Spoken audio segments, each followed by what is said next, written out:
அனைவருக்கும் வணக்கம். பச்சை பட்டாணி, உருளைக்கிழங்கு, கேரட்டு 3யும் போட்டு 2 விசில் விட்டுருக்குறேங்க. சின்ன சொம்பில் 1 சொம்பு தண்ணி தான் ஊற்றுறேன். இட்லிக்கு அருமையாக இருக்கும், பூரி சப்பாத்திக்கு அருமையாக இருக்கும்.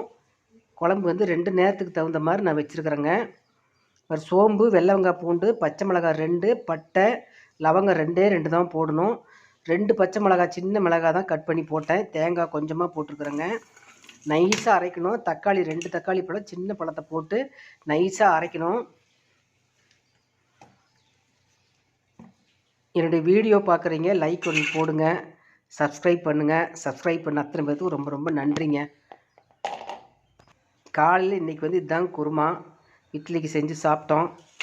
இது வந்து முள்ளங்கி, சிகப்பு முள்ளங்கின்னு நினச்சிடாதீங்க, சக்கரவள்ளி கிழங்கு தான் இது.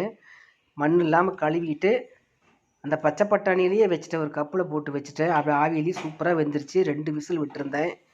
எல்லாமே ஒரே மாதிரி வெந்திருந்தது. மண் சட்டி ஸ்டவ்வில் வச்சுட்டேன். நல்லெண்ணெய் 1 ஸ்பூன் போட்டிருக்குங்க. சும்மா கொஞ்சமாக கடுகு போடணும்.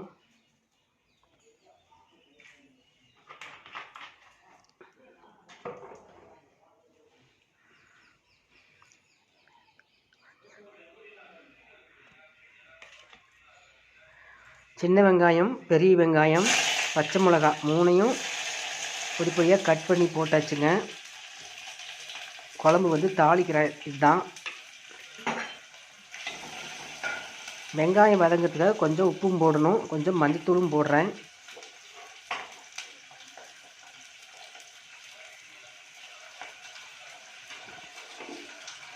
இந்த குழம்பெல்லாம் ஒரு 1/4 மணி நேரத்தில் வச்சு முடிச்சிடலாங்க. சின்ன குழந்தைங்களுக்கு கண்டிப்பாக இந்த மாதிரிலாம் குழம்பு வச்சு கொடுங்க. காரம் கம்மியாக தான் போடணும். 2 மிளகாய் கட் பண்ணி போட்டேன் அரைக்கிறதுக்காக, 1 மிளகாய் கட் பண்ணி போட்டிருக்கேன் தாளிக்கிறதுக்காக.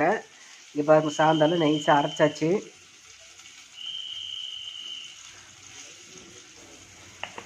ஒரு 5 நிமிஷம் அடிப்பிடிக்காமல் அப்படியே கிளறி விட்டுட்டே இருக்கணும். குக்கரில் காயெல்லாம் வெந்துருச்சுங்க. உருளைக்கிழங்கு, கேரட்டு, பச்சை பட்டாணி 3 வெந்துருச்சு.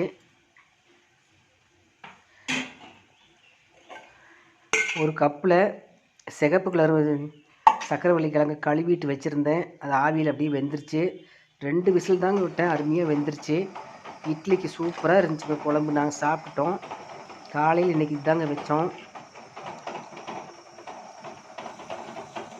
இந்த மாதம் வாங்கின உளுத்தம் பருப்பு சரியில்லை, கொஞ்சம் கலர் வந்து டல்லாக இருந்தது. அதனால தான் இட்லியும் பாருங்கள் டல்லாக தான் இருக்குது. இந்த குழம்பு வந்து சூப்பராக இருக்கும். சின்ன குழந்தைங்களுக்கு கண்டிப்பாக செஞ்சு கொடுங்க. காரம் கம்மியாக வச்சிங்கன்னா நல்லாயிருக்கும்.